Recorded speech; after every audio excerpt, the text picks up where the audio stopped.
Estimado profesor Sandro Guiomar Ruiz Parejas y compañeros de esta prestigiosa Universidad César Vallejo. Somos el grupo número 1, integrado por Bazán Verde Edward, Chávez Melo Gladys, Espinosa Armas Antoinette, Nicho Ramos Carlos, Uchuya Solís Melanie y Valles Ángeles Miguel. El tema a exponer el día de hoy es la sociedad civil de responsabilidad limitada y sociedad en comandita. A continuación voy a exponer sobre la sociedad civil. La sociedad civil está regulada en el artículo 295 de la Ley General de Sociedades, que nos indica: la sociedad civil se constituye para un fin común de carácter económico, que se realiza mediante el ejercicio personal de una profesión, oficio, pericia, práctica u otro tipo de actividades personales, por algunos o todos los socios. Este tipo de sociedad puede ser ordinaria o de responsabilidad limitada. Asimismo, se resalta la huella y el aporte personal realizado por profesionales para el desarrollo de determinada actividad económica, ¿no? Por ejemplo, en este tipo de sociedad civil podemos ver, pues, ¿no?, unos estudios de abogados, contadores, ¿no? A continuación voy a explicar sobre las características de la sociedad civil. Se da para un fin común de carácter económico. Puede ser ordinaria o de responsabilidad civil o responsabilidad limitada. Desenvuelve sus actividades bajo una razón social. El capital de la sociedad civil debe estar íntegramente pagado al tiempo de la celebración del pacto social. Las participaciones de los socios en el capital no pueden ser incorporados en títulos valores, sin denominarle acciones. Las utilidades o las pérdidas se dividen entre los socios de acuerdo con lo establecido en el pacto social. La Junta de Socios es el órgano supremo de la sociedad y ejerce como tal los derechos y las facultades de decisión y disposición que legalmente le corresponden, salvo aquellos que en virtud te pasaste, Antoné, que en virtud del pacto social hayan sido encargados a los administradores. Siguiente, por favor. Dentro de la sociedad civil vamos a encontrar dos tipos. Uno es la sociedad civil ordinaria y el otro es la sociedad civil de responsabilidad limitada. La sociedad civil ordinaria. La sociedad civil ordinaria es aquella sociedad donde los socios responden personalmente y en forma subsidiaria con beneficio de ejecución por las obligaciones sociales y lo hacen salvo pacto distinto en proporción a sus aportes. Como sabemos, el beneficio de ejecución está establecido en nuestro Código Civil, ¿no?, en el artículo 1879, que nos dice: el fiador no puede ser compelido a pagar al acreedor sin hacerse antes la ejecución de los bienes del deudor. O sea que primero se tiene que agotar los medios para cobrarle al deudor, para que después se pueda cobrar esa deuda a los socios, ¿no? Eso nos trata de decir el beneficio de ejecución. Asimismo, en la sociedad civil ordinaria, ¿no?, se constituye persiguiendo un fin común de carácter económico que se ejerce mediante una profesión, oficio u otro tipo de actividad. Asimismo, este tipo de sociedad cuenta con dos socios como mínimo y no existe un límite máximo, ¿no? También en este tipo de sociedad prima el elemento personal sobre el capital. O sea, ¿qué quiere decir? Que prima el elemento, la profesión, el trabajo, el oficio, la pericia que podrían tener esas personas sobre el capital que se puede aportar. Hay dos tipos de elementos que la caracterizan. El elemento personal, que significa la confianza, la cualidad personal a fin de obtener una ganancia. Como les expliqué, el elemento personal, o sea, es lo que mediante el elemento personal es que lo que se da, es lo que se da la ganancia para este tipo de sociedad, ¿no? Por ejemplo, los abogados, pues, ¿no?, que ejercen la profesión de defender, pues, los derechos, ¿no? Ellos ejercen esta profesión, ¿no? Ejercen las ganancias para este tipo de sociedad. Los socios responden de manera personal y subsidiaria y gozan de beneficio de ejecución. Es decir, que en el caso de ser demandado, primero el acreedor deberá exigir el pago contra los bienes de la sociedad. Siguiente. Continuando con la exposición, quien les habla es Chávez Melo Gladys Tania. Yo les voy a hablar sobre la sociedad civil de responsabilidad limitada, que es una organización de personas que actúan en forma directa para obtener utilidades derivadas de las actividades que realizan mediante el ejercicio personal de una profesión, oficio, pericia, práctica o otro tipo de actividades personales por alguno o todos los socios, que solo pueden estar conformados por 30 integrantes y no pueden excederse de esta cantidad. Y además, no responden personalmente con las deudas sociales. Siguiente, por favor. La razón social. La razón social es la denominación por la cual se conoce colectivamente a una empresa. Se trata de un nombre oficial y legal que aparece en la documentación que permitió constituir a la persona jurídica en cuestión. Se integra con el nombre de uno o más socios, con indicación de sociedad civil o expresiones abreviadas con S.C.RL. La siguiente, por favor. Según el artículo 297 de la Ley General de Sociedades, el capital social de la sociedad civil debe estar pagado íntegramente al tiempo de la celebración del pacto social que se realiza por los socios. La siguiente, por favor.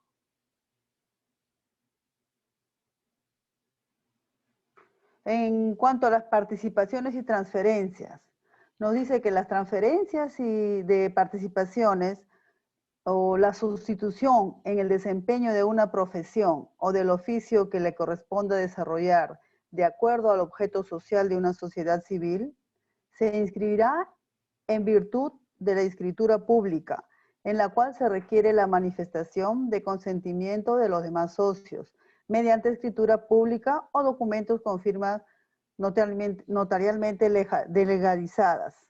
Esto quiere decir que cuando nos habla de no se puede sustituir en el desarrollo de la profesión, quiere decir, por ejemplo, un estudio jurídico y contable.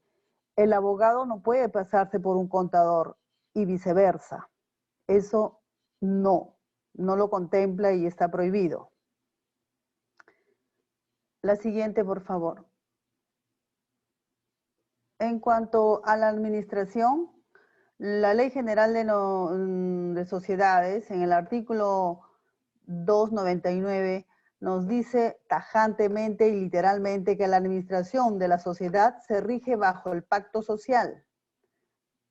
La administración encargada a los socios como condición del pacto social no se revoca, solo se revoca por causa justificada.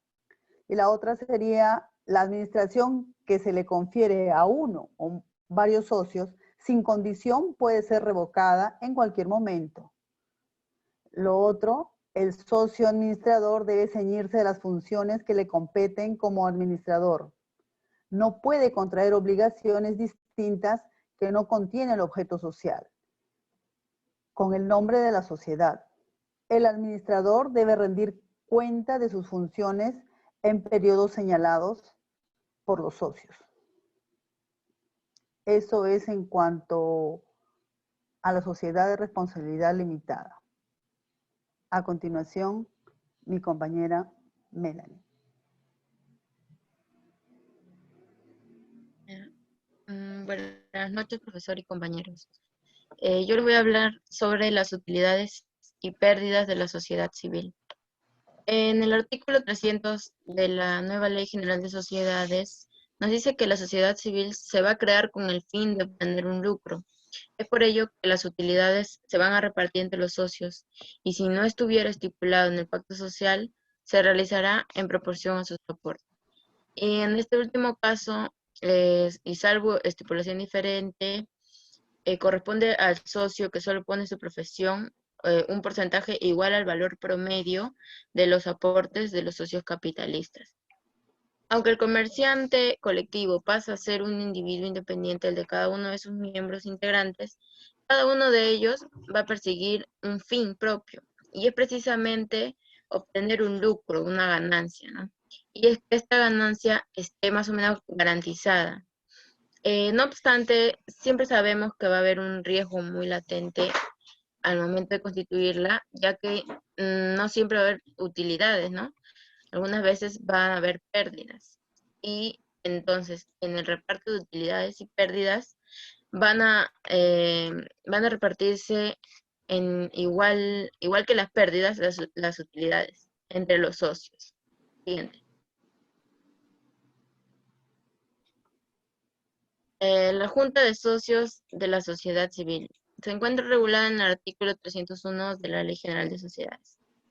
Esta Junta de Socios es un órgano supremo de la sociedad y ejerce como tal sus derechos, facultades de decisión, disposición, que legalmente le corresponden, salvo aquellos que en el pacto social hayan sido encargados a los administradores. La Junta General tiene idoneidad exclusiva.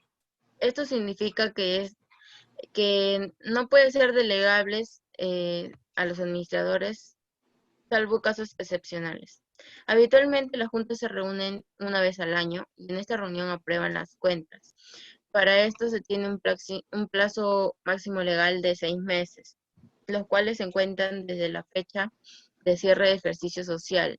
Las decisiones, así como cada punto deliberado en la junta, deben descansar en el libro de actas. Siguiente. Los libros y registros de la sociedad civil se encuentra regulado en el artículo 302.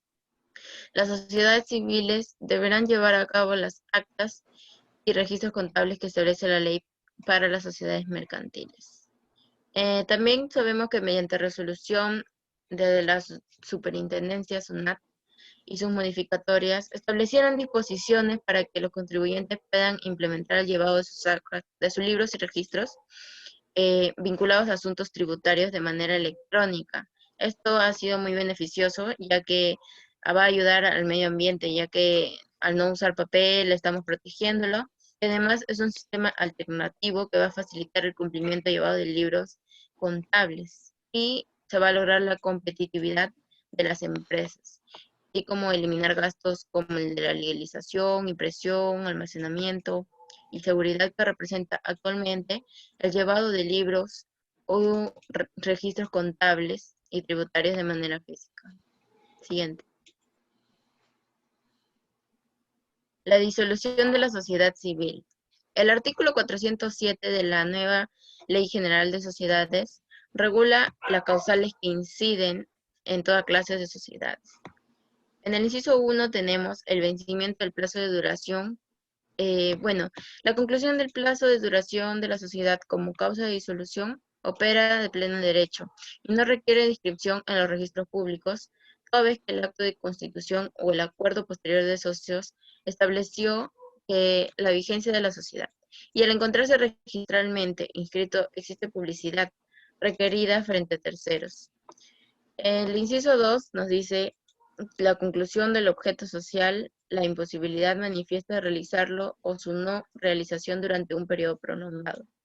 El objeto social es el fin perseguido por la sociedad, como bien sabemos, y si se dio cumplimiento al fin para el cual nació la sociedad, o si dicho fin es imposible de cumplir, la sociedad ya no tendría razón de ser ni existir, al haberse agotado su objeto social, debiendo en consecuencia determinarse su disolución. El inciso 3 considera como causal de disolución la continuada inactividad de la Junta General. Como causal de disolución deberá ser determinada en cada caso por los socios, toda vez que la ley no cuantifica dicho periodo de tiempo, solo lo menciona así. Podemos ahí ver como referencia lo establecido en la 10ª disposición transitoria de la ley, la cual dispone que se presume la extinción de toda sociedad mercantil o civil que no ha inscrito acto societario alguno en los 10 años precedentes a la publicación de esta ley.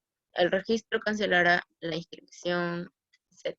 El inciso 4 nos dice, las pérdidas que reduzcan el patrimonio neto a cantidad inferior a la tercera parte del capital social pagado, salvo que las pérdidas sean resarcidas o que el capital pagado sea aumentado o reducido en cuantía suficiente.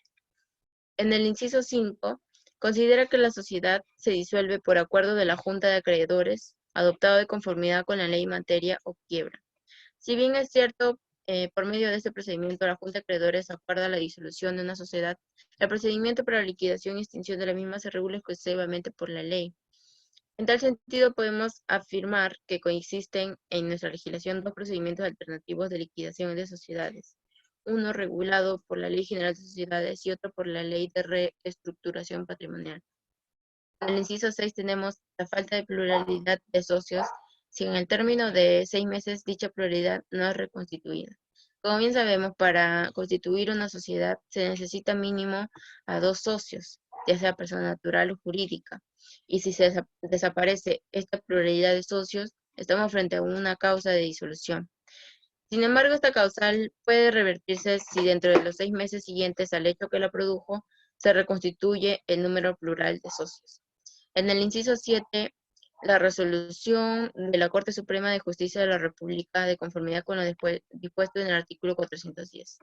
Una causa extraordinaria de disolución es contemplada en el artículo 10 de la nueva Ley General de Sociedades, que establece que el Poder Ejecutivo, mediante resolución suprema expedida con el voto probatorio del Consejo de Ministros, solicitará a la Corte Suprema de Justicia de la República la disolución de aquellas sociedades cuyos fines o actividades sean contrarias a las leyes que interesan el orden público o a las buenas costumbres.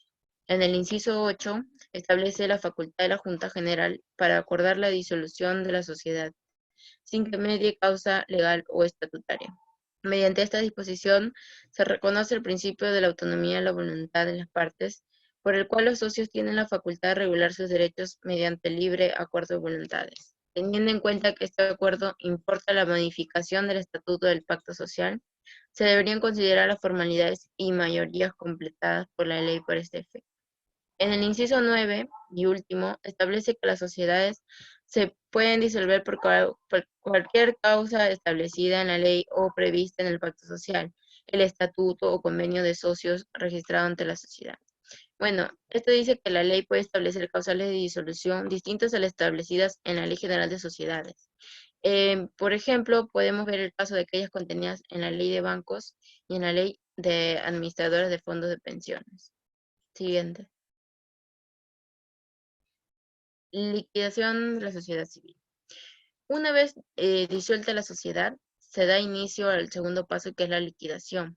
El proceso de liquidación se puede definir como un conjunto de actos que deben realizarse en la sociedad que ha sido declarada en disolución, tendientes a la realización de su activo, al pago de su pasivo y la distribución entre los socios del patrimonio social, si es que lo hubiere.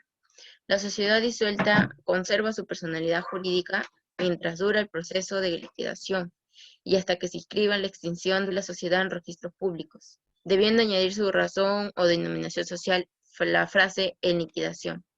De la misma manera, desde el momento mismo en que se acuerda la disolución, cesa la representación de los directores, administradores, gerentes y representantes de la sociedad, asumiendo tales funciones los liquidadores, de conformidad con la ley, el estatuto, el pacto. La siguiente, la extinción. La extinción de la sociedad. Concluido el proceso de liquidación, es obligación de los liquidadores inscribir la extinción de la sociedad en los registros públicos, mediante una solicitud en la cual se debe indicar la forma como se ha dividido el haber social, la distribución del remanente y las consignaciones efectuadas, en caso que los acreedores no hubieran cobrado sus créditos, acompañando la publicación del balance final de liquidación. La extinción va a ser como el último paso para que deje de existir, ¿no?, la sociedad. Al momento de inscribir la extinción de la sociedad, se debe señalar el nombre y domicilio de la persona que custodiará los libros y la documentación social. Además, podemos ver que en el artículo 422 de la nueva Ley General de Sociedades establece el derecho de los acreedores para hacer valer sus créditos, luego de extinguida la sociedad. En el caso de la sociedad colectiva, los acreedores podrán hacer valer sus créditos frente a los socios. Finalmente, considero importante precisar que la extinción de la sociedad conforme a las disposiciones establecidas en los artículos ya vistos 421 y 422 de la nueva Ley General de Sociedades procede única y exclusivamente cuando se han pagado los créditos de todos los acreedores. Y la función de los liquidadores termina con la inscripción de la extinción de la sociedad en los registros públicos. A continuación, mi compañero. Bien, continuando con la exposición, quien les habla es Eduard Bazán Verde. A continuación, voy a dar a conocer con respecto a la sociedad civil en comandita. Este tipo societario combina dos elementos importantes. El elemento personal, llamados también socios colectivos, y el elemento capitalista, llamados socios comanditarios. Podemos decir que se trata de una sociedad mixta con respecto a las responsabilidades de los socios. Siguiente. En cuanto a la definición, es una forma societaria que en cuanto al elemento personal conjuga dos clases tradicionales de sociedades de personas y de sociedad de capitales. Siguiente. En cuanto a las características, esta sociedad está caracterizada por la coexistencia de socios colectivos que tienen responsabilidad solidaria e ilimitada por las obligaciones sociales.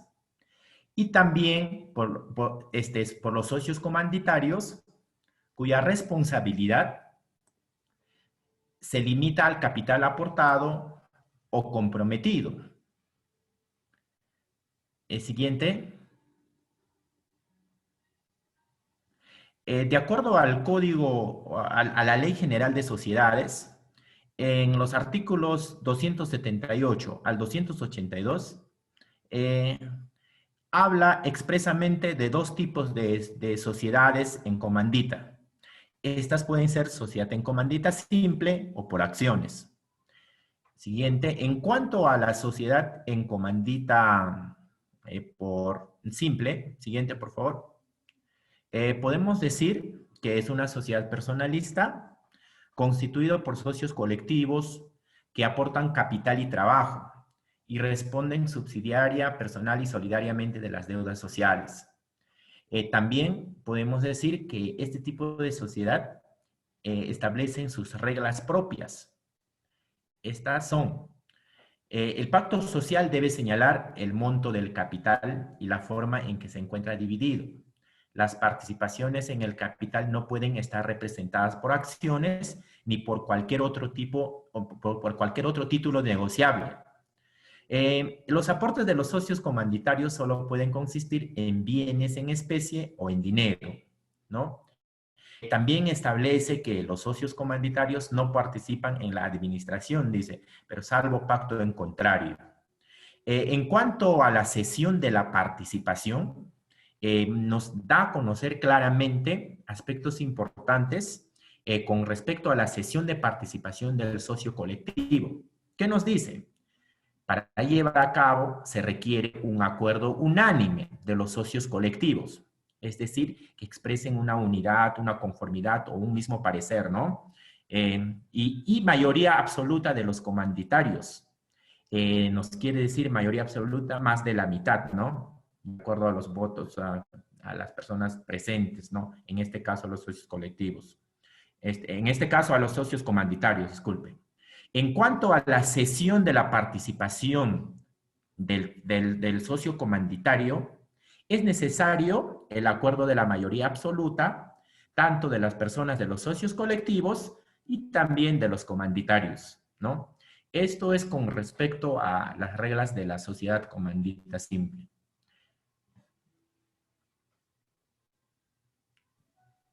Siguiente, mi compañero.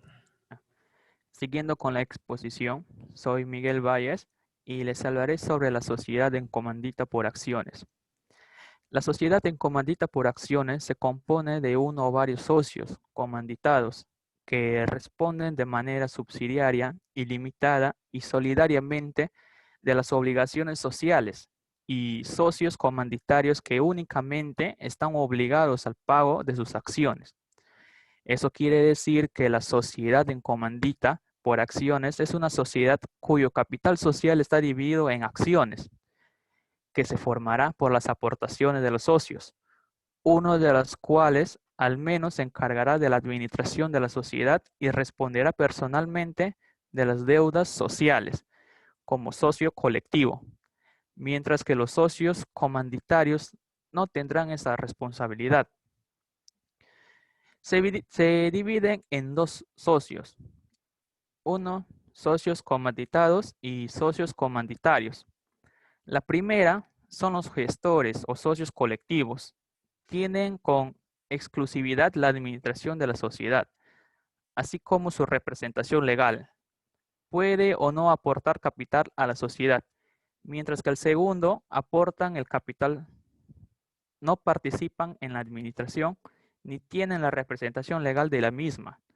Su responsabilidad está limitada al monto de su aportación.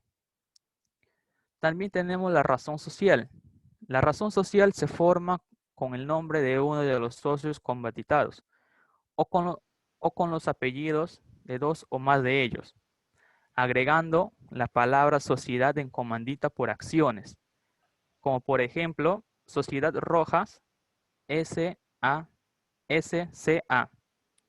Y por último, tenemos el pacto social.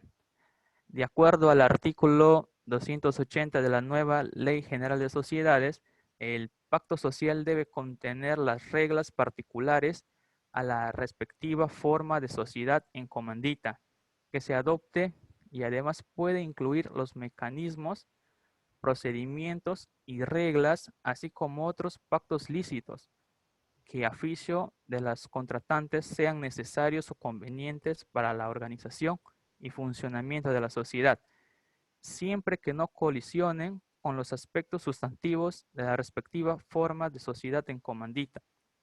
A continuación doy pase a mi compañera Antoinette.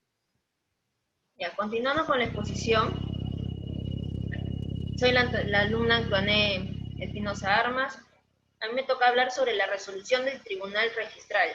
Tiene como número guión 551-2013 SUNARC TRL. Este tema se basaba entre dos socios. Uno era Jorge Santisteban de Noriega y Maite Dayana Remy Castanola.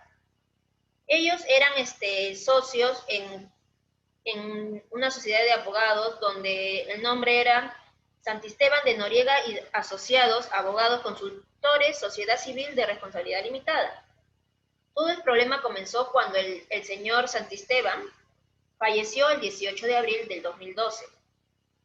Al momento de fallecer, antes de fallecer, mejor dicho, el señor Santisteban había dejado un testamento a sus tres hijos y a su esposa, quienes son Rosemary Luna de Santisteban, viene a ser la esposa, y los hijos Claudia Patricia Santisteban Luna, Carolina Santisteban Luna y Rodrigo Santisteban Luna.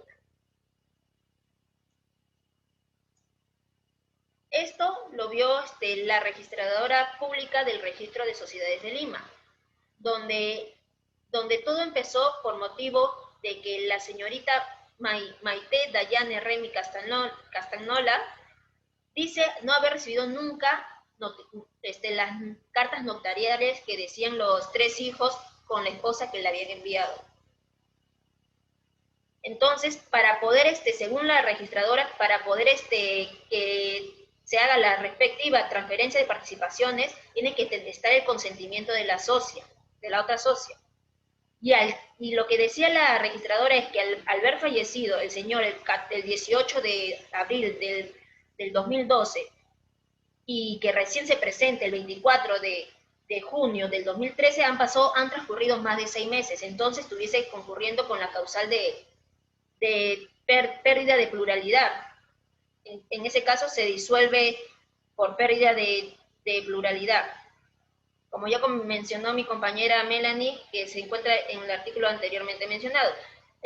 Por eso encontramos que en el artículo 7 del Estatuto Social y en el 298 de la Ley General de Sociedades, ningún socio puede transmitir a otra persona sin el consentimiento de los demás. En eso se basaba la registradora pública del Registro de Sociedades de Lima. En eso se observó. Al momento de que los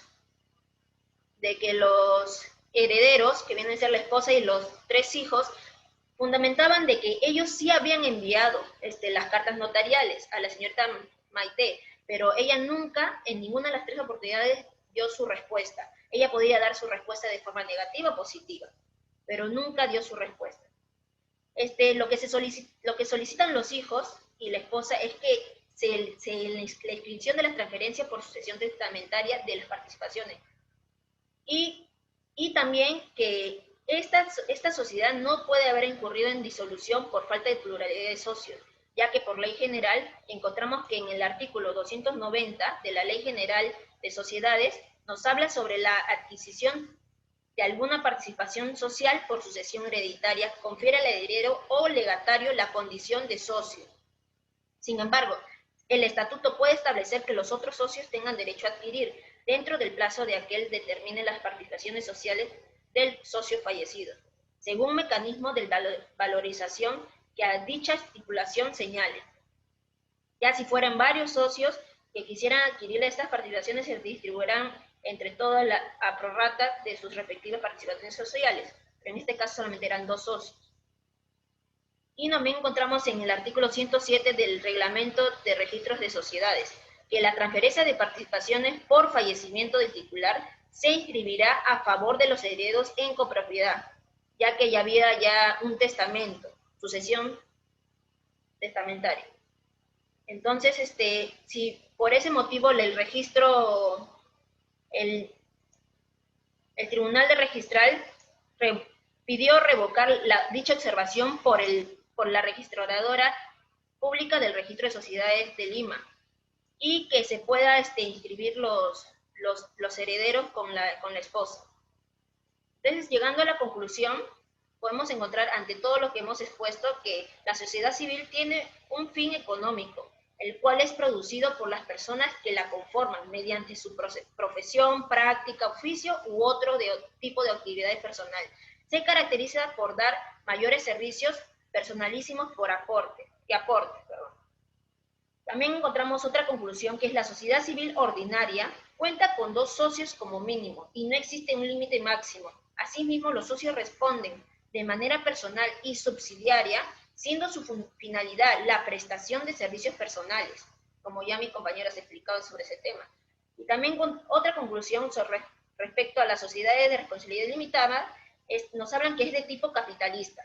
El capital social está integrado por las aportaciones de todos los socios y se encuentra dividido en participaciones iguales, acumulables e indivisibles, que no pueden incorporarse a títulos negociables ni denominarse en acciones.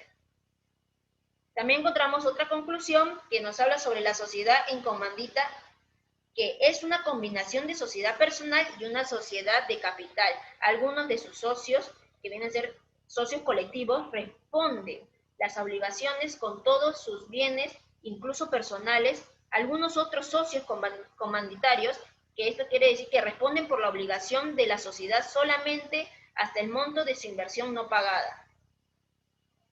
Como conclusión, por la resolución que anteriormente expliqué, encontramos que la resolución del Tribunal Registral, que el difunto había dejado su testamento, donde dejaba a sus hijos, 3 hijos y esposa, como heredero del 90% de que a él le pertenecía, donde la registradora decía que según ellos se basaban en el artículo 298, donde habla que la otra socia, la señorita Maite, tenía que dar su consentimiento, pero como ya expliqué, le habían llegado las 3 cartas notariales, pero ella nunca respondió. Ella dice que nunca le llegó.